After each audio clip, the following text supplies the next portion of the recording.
Hello friends, welcome back to my channel. আশা করি সবাই ভালো আছো, আমিও ভালো আছি। তো বেচুর ব্লগিং থেকে এই ভিডিওটা। তো বেচুর ব্লগিংয়ে বেচুর একটাই তো বক্তব্য, সেটা হচ্ছে আমার বাড়ির লোককে ভালো রাখতে হবে। অর্থাৎ বাড়িতে যারা যারা আছে, মা বাবা বাচ্চা, এইটুকু তার পরিধিই পরিসর। তো সেখান থেকে তার জীবনযাত্রা শুরু হয় সকালবেলায় বাজার করা নিয়ে। তো বাজার কী করছে না করছে, তো গতকালকের ভিডিওতে আমরা কিছু দেখতে পাইনি।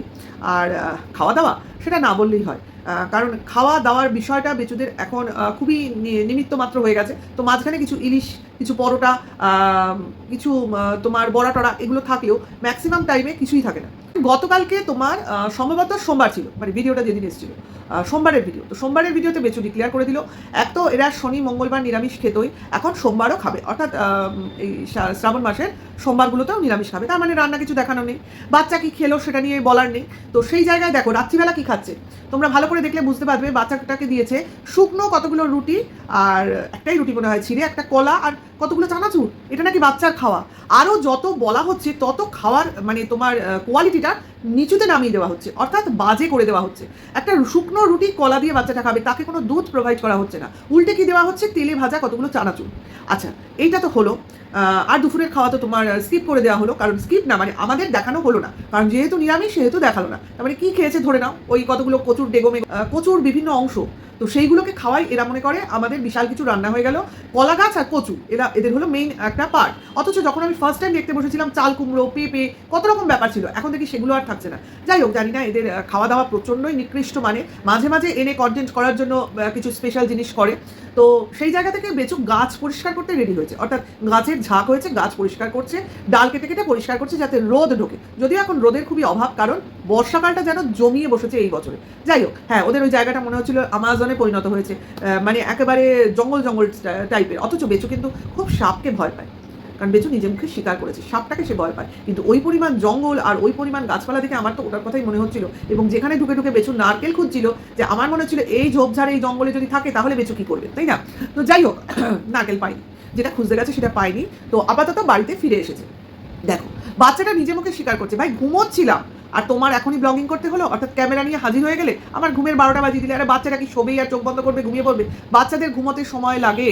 আর ওর মা যেভাবে বাচ্চা নিয়ে শুচ্ছে, আমি তো দেখলাম রীতিমতো জানলা দিয়ে আলো আসছে, ঘরে যথেষ্ট আলো, হতে পারে ব্লগিংয়ের জন্য এইরকম করে রেখেছে। কিন্তু যেখানে বাচ্চা ঘুমোবার উপক্রম করেছে সেখানে তোমার ব্লগিং করতে হচ্ছে, মানে বাচ্চাকে দেখাতে হবে তো, কোনো না কোনো সময় দেখিয়ে ভিউজ আপ করতে হবে তো। এবং এই যে বাচ্চা এখন রিয়্যাক্ট করছে, এগুলোও কিন্তু দর্শকদের দর্শনীয় বস্তু, অর্থাৎ বাচ্চার কথা তারা শুনতে চায়, বাচ্চার রিয়াকশন তারা দেখতে চায়। তো তার জন্যই তো এগুলো ক্রিয়েট করা হয়, কারণ এরা হলো কন্টেন্ট ক্রিয়েটার, বড় ব্লগার বলে কথা না। তো তাদের কাছে বাচ্চারাও তো কন্টেন্ট, নিজের বাচ্চাও। যাই হোক, তো এইখানেই তো আপাতত তোমার দুপুরের পর্ব সমাপ্ত। তবে সকালটা শুরু করেছে ঠাকুর ঘরের দরজা দেখিয়ে, অর্থাৎ গোপালকে নাকি সকালতে ঘুম থেকে তুলে বিস্কুট দেয়। তাই ব্যাপারটা আমি প্রথম দেখলাম, মানে বেচুদের বাড়িতে প্রথম দেখলাম, না আমাদের বাড়ি বা অন্য বাড়ির কথা বলছি না। হ্যাঁ, প্রত্যেক বাড়িতে গোপাল থাকলে তাকে সকালে উঠে একটা যা খাবে সেগুলোই সব নিবেদন করতে হয়, কারণ গোপালের সঙ্গে ঠিক ঠাকুর ব্যাপারটা চলে না। গোপাল এমনই জিনিস, সে বাচ্চার মতো, তাকে বাচ্চার মতো ট্রিট করতে হয়। তুমি যেটা খাবে অবশ্যই নিরামিষ, সেটাকে দিয়ে খাবে। তো সেরকম চা বলো, বিস্কুট বলো, নিরামিষ জলখাবার বলো, নিরামিষ ডিনার বলো, লাঞ্চ বলো, সমস্ত কিছু পরিবেশন করে খাওয়া যায়। তো সেই রকম আমি তো গোপালকে নিয়ে ট্রাভেল করতেও দেখেছি বহু মানুষকে, ট্রেনে, বাসে, হ্যাঁ ট্রেনেও ট্রাভেল করতে দেখেছি। ওই জন্যই বললাম, রীতিমতো তোমার সেই বাচ্চাদের বাস্কেট থাকে না, সেই বাস্কেটে করে গোপাল বসিয়ে গোপালের জামা কাপড়, গোপালের খাবার, গোপালের জল, এই সমস্ত ক্যারি করছে। তো যারা এরকম গোপাল সেবা করে তাদের এরকমভাবেই চলতে হয়। তো এত বছরের বা এত মাসের এদের ভিডিও দেখছি, কোনোদিন দেখিনি গোপালের প্রসঙ্গটা আনতে। তো আজকে ফার্স্ট টাইম আমি দেখলাম, কেউ যদি অন্য সময় দেখে থাকো আলাদা কথা। তো সেই কাজটা বেচু করছে, ভালো কথা, ভালো জিনিস শুরু করছে ঠাকুরের নাম করে। অ্যাটলিস্ট গোপালকে বিস্কুট খাইয়ে নিজের ছেলেটাকেও একটু ভালো মন্দ খাওয়া। তো সেই প্রসঙ্গে বেচু একটা বক্তব্য দিল, সেটা কি, আমার বাচ্চার পুষ্টি নিয়ে, খাওয়া দাওয়া নিয়ে লোকের ভীষণ মাথা ব্যথা, এই দিয়ে শুরু হলো। এবং আমি বেচুর বাচ্চাকে যে অপুষ্টিকর মানে পুষ্টিকর খাবার খাওয়ায় না, সেটা নিয়ে বেচু কোনো অডিটি নয়। বেচুর বক্তব্য হচ্ছে, যদি বাচ্চা সুস্থ থাকে এবং সেটা যদি না খেয়েও থাকে, তাহলে যেন প্রত্যেকেই তাদের বাচ্চাকে না খাইয়ে রাখে। ভাবো, একজন সোশ্যাল ইনফ্লুয়েন্সার, সে বলছে বাচ্চাকে না খাইয়েও যদি বাচ্চা সুস্থ থাকে তাহলে তাকে না খাইয়ে রাখো। এই ধরনের কতগুলি বলদ ব্লগারকে আমরা ভিউজ দিই, যারা কিনা নিজেদের ব্লগ দেখিয়ে মানুষকে ইনফ্লুয়েন্স করে এবং ইনফ্লুয়েন্স করার কথাই বলছে, তোমরাও এটা করো। তার মানে বুঝে দেখো, এই কথাগুলো যদি কোনো চাইল্ড লাইনের কর্মী দেখে, তো সে কী ভাবে। আমি যদি মনে করি এই ধরনের কর্মী হতাম, তাহলে আমি কী ভাবতাম, এই ব্লগারটাকে ধরো, এ নিশ্চয়ই নিজের বাচ্চাকে না খাইয়ে রাখে, তার জন্যই এই কথাগুলো বলে অন্য লোককে ইনসিস্ট করতে চাইছে। এটা কোনো কথা হলো যে বাচ্চাকে না খাইয়ে রাখলে সে সুস্থ থাকবে? হ্যাঁ, তখন বলবে কি, যখন এটা চেপে ধরবে, ওটা তো আমি ঠাট্টা করছিলাম, ওটা তো আমি ইয়ার্কি করছিলাম। আরে ভাই, ইয়ার্কি ঠাট্টা করার জন্য আদার্স লোকজন আছে, নিজের বাচ্চা নেই, যে কিনা দুদিন আগেও তাকে হসপিটালে ভর্তি করছি বলে কন্টেন্ট করতে হয়েছিল, যার জন্য একটা যন্ত্র কিনে, নেবুলাইজার, সেটাকে আজকে প্যাক করে তুলে রাখতে হচ্ছে। যদি ভবিষ্যতে কাজে লাগে, না লাগুক, ভগবান যেন সেটাই করে। কিন্তু ব্যাপারটা হচ্ছে যে কিনা অপুষ্টিতে ভুগছে, তার পুষ্টি নিয়ে তার বাবার চিন্তা নেই, অথচ সে তার মার থেকে বাচ্চাকে দূরে রেখেছে। এবং মা যদি বা বাচ্চার কথা মুখে এনেছে, সঙ্গে সঙ্গে এসে বলতে বসে পড়বে, কেন এতদিন মনে পড়েনি, ওই তো বাচ্চার কথা মনে পড়লো এখন। আরে বরাবরই মনে পড়েছে, অথচ যতবারই মনে করে ততবারই বললো এখন মনে করেছে। আরে মনে করলেই বাকি, দেখালেই বাকি, বললেই বাকি, তোরা কি দিবি বাচ্চাটাকে? কখনোই দিবি না। বাচ্চা মাটা তো বীতশ্রদ্ধ হয়ে পড়েছে যে কোনোভাবেই কোনো রকমেই তার বাচ্চাকে সে তার কাছে পাচ্ছে না, বলেও কিছু হচ্ছে না, করেও কিছু হচ্ছে না। অথচ কিছু দর্শক বলবে মা কিছু করেনি। আরে মা কিছু এদের মতো প্রচার করতে চায় না, এবং মা যেটাই করতে চায় তার ভিতরের লোকজন সব কিছু বাইরে ডিসক্লোজ করে দেয়। তো সেটা হয়ে গেছে মার কাছে একটা অসুবিধার কারণ। সেই জন্য মা এখন সব শখ স্বর্গ ত্যাগ করে নিজের মতো থাকতে চাইছে। অর্থাৎ দেখো, এখন ও নিজের মতো আছে, ওর সঙ্গে কেউ নেই, ওর খবরও কেউ জানার নেই, অর্থাৎ গোপন সূত্রে কোনো খবর আসছে না, তাই না? গোপন সূত্রে কোনো খবর। কিছুদিন আগে আমার কাছে একজন কমেন্টস করেছিল, তার নাম আমার এই মুহূর্তে মনে নেই, যাই হোক, সে কমেন্টসে বলছে, আপনি টিনাকে এত ভালো মনে করেন, তাহলে টিনা কেন বাড়ির বাইরে, বাড়ি ছেড়ে বাড়ির বাইরে গিয়ে থাকছে? আচ্ছা, বাড়ির বাইরে গিয়ে থাকছে মানে সে তো তার ঠাকুমার সঙ্গে আছে, সে তো তার আত্মীয় স্বজনের বাড়িতে আছে। দেখো, আমরা কিন্তু বলতে গেলে আমাদের সবার ভাগ্য এরকম হয় না যে আমাদের রিলেটিভরা বেশি পরিমাণ বাইরে থাকবে। ওর এটা ভাগ্য, ওর মামার বাড়ির দিকেও রিলেটিভ বাইরে থাকে, ওর বাবার বাড়ির দিকেও রিলেটিভ বাইরে থাকে। সেক্ষেত্রে ওর ঘুরে বেড়াবার অনেক জায়গা রয়েছে, ও ঘুরে ঘুরে বেড়াতে পারে। আমাদের এরকম নেই, আমরা বাইরে এরকম বাইরে আমাদের লোকজন থাকেই না, যা থাকে এই পশ্চিমবঙ্গও না, আমাদের কলকাতাতেই সব থাকে। ঠিক আছে, তার মানে আমাদের সেইভাবে ঘোরা বেড়াবার কোনো অপশানই নেই। হ্যাঁ, তাহলে সেক্ষেত্রে ওর এত ভালো অপশান রয়েছে, সেখানে কেন ও এই জিনিসটার সুবিধা নেবে না? এতদিন তো নেয়নি। এখন যখন ওর দরকার হয়ে পড়েছে যে না, এই পরিবেশ থেকে আমার বার হয়ে গিয়ে আমার নিজের মতো ফ্রেশ এয়ার দরকার, অর্থাৎ একটা নতুন পরিবেশ দরকার, যেখানে গেলে আমি মোটেও ডিপ্রেসড থাকবো না, তো সেই জায়গাটাই ও বেছে নিয়েছে। ঘুরে বেড়াচ্ছে, আনন্দে আছে, ঠাকুমার সঙ্গে আছে, ওর মাসতুতো দাদা, পিসতুতো ভাই, এদের মধ্যে পরিবেষ্টিত রয়েছে। এর মধ্যে কি সমস্যা হয়ে রয়েছে? তো তাকে আমাকে সেটাই বলতে হলো। সে তো বেড়াতে গেছে, ঘুরতে গেছে, তার ঠাকুমার সঙ্গে আছে। অথচ এই প্রশ্নগুলো তাদের মধ্যে চলে আসবে, এবং কিছু কিছু তোমার ভিউয়ার্স টিনার কমেন্টস বক্সে গিয়ে লিখবে, এরা কারা, এদের তো চিনতে পারছি না।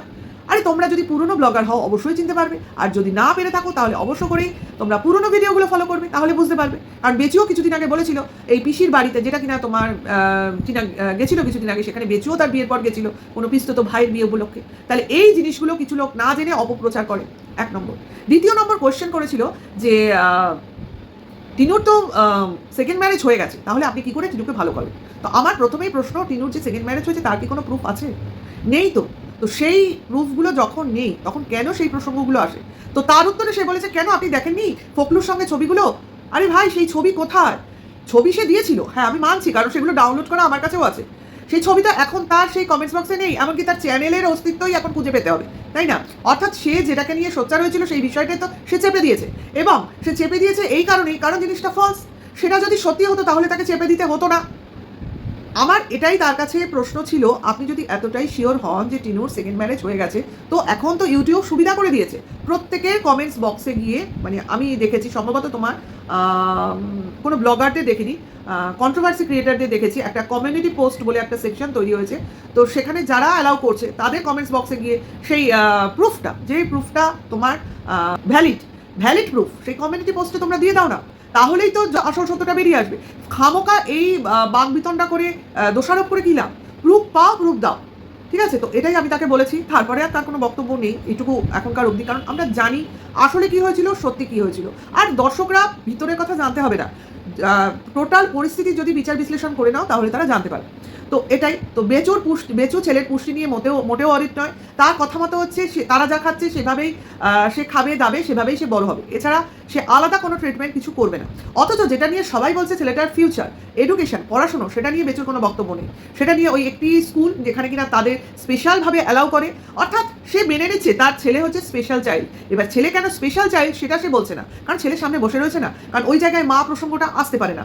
তো মা ছাড়া ছেলেকে যে একটু স্পেশাল কেয়ার করতে হয় সেটা আমরা সবাই বুঝি, কিন্তু তাও বেচু বলবে অতটা লক্ষ্য করতে হয় না, শুধুমাত্র তাকে আটকে রাখার জন্য, চোখে চোখে রাখার জন্য স্পেশাল কেয়ারটা দেখাতে হয়, ঠিক আছে? তার জন্য তার পড়াশোনারও দেখাশোনা করতে হয় না, খাওয়ারও দেখাশোনা করতে হয় না, কিছু করতে হয় না, শুধু তাকে বাড়ির মধ্যে আটকে রাখতে হয়, ঠিক আছে?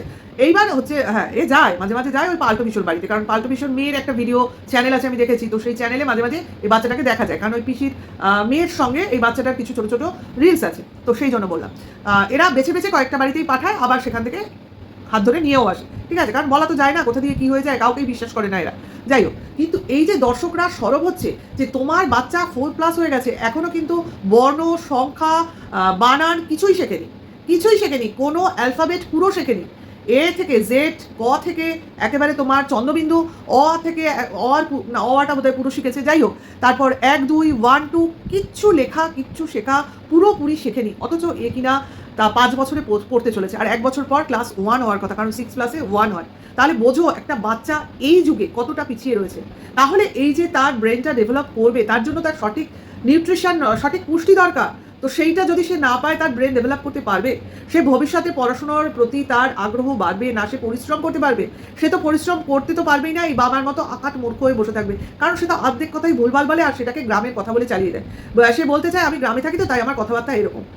আরে ভাই, তোর সঠিক শিক্ষাই নেই, তোর মা বাবা তোকে সঠিক শিক্ষা দিতে পারেনি, কাজে তোরা কোন ভরসায় ওই বাচ্চাটাকে নিজের কাছে রেখে ও সর্বনাশ করতে চাইছিস?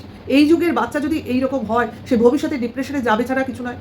যাই হোক, ব্যাপারটা সবাই বুঝছে, অথচ বেচু বুঝেও না বোঝার ভান করছে, কারণ সে কোনোভাবেই বাচ্চার পেছনে পয়সা খরচ করবে না।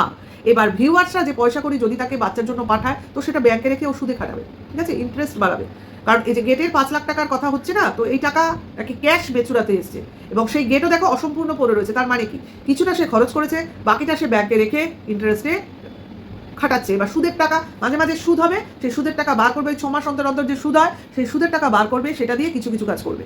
এটা হচ্ছে বেচুর স্ট্র্যাটেজি, কারণ ও আসলে হাত দিতে চায় না। হ্যাঁ, যারা বৈষয়িক হয় তারা এভাবেই চলে মানলাম, কিন্তু সেটা নিজের রোজগারের পয়সায় রে ভাই, কারোর দানের পয়সায় না। আসলে যারা ডিজিটাল ভিখারি হয় না, যারা বলে বলে চায়, তারা তো একরকম, আর এ হলো চাপাভাবে চায়, মানে লোকে বুঝতে পারে না ঠিক কীভাবে এর কাছে দান চলে আসে, মানে কীভাবে নিজেকে প্রেজেন্ট করে আর কীভাবে নিজে টাকাটা কালেক্ট করে, সেটাই হচ্ছে একে যারা দেয় আর এ যাদের কাছ থেকে নেয় তাদের ভিতরকার ব্যাপার। ওই ভিতরের ব্যাপার আবার যদি কখনো ডিসক্লোজ হয় তখন আবার বাড়বে। আর ক্যাশ দিলে তো আবার প্রমাণ থাকে না, যদি কেউ নিজের থেকে প্রমাণ না রাখে, তাই না? চেক বলো, ইউপিআই বলো, এটা তো প্রমাণ সাপেক্ষ ব্যাপার, কিন্তু হাতে হাতে ক্যাশ, মানে কালো টাকার একটা প্রসঙ্গ চলে আসছে। মানে বুঝতে পারছো নিশ্চয়ই কী বলতে চাইছি। যাই হোক, এটুকুই বলার ছিল, কারণ বেচুকে যতই আমরা বলি, যতই বেচুর শুভাকাঙ্ক্ষীরা বেচুকে বোঝাক যে ছেলেটাকে লক্ষ্য করো, ছেলেটার বিষয় দেখো, ছেলেটাকে ভালো মন্দ, ছেলেটা যেটা ভালো খায় তার জন্য স্পেশাল কিছু করে খাওয়াও, নিজেরা কম খাও, তাতে কোনো অসুবিধা নেই, কারণ তোমাদের তো বয়স হয়ে গেছে, তোমাদের আর কি আর মানে আজ কাল গেলে 2 দিন হয়ে যাবে, এরকম একটা ব্যাপার। তো সেই ক্ষেত্রে বাচ্চাটার খেয়াল করো, আর ভালো স্কুলে দাও। শুনছে না, শুনবেও না, কারণ মানি ম্যাটার করছে। বাচ্চার থেকেও টাকার দাম অনেক বেশি বেচুর কাছে, তো টাকা আসুক তাতে কোনো ক্ষতি নেই, তার জন্যই বাচ্চাকে দেখানো।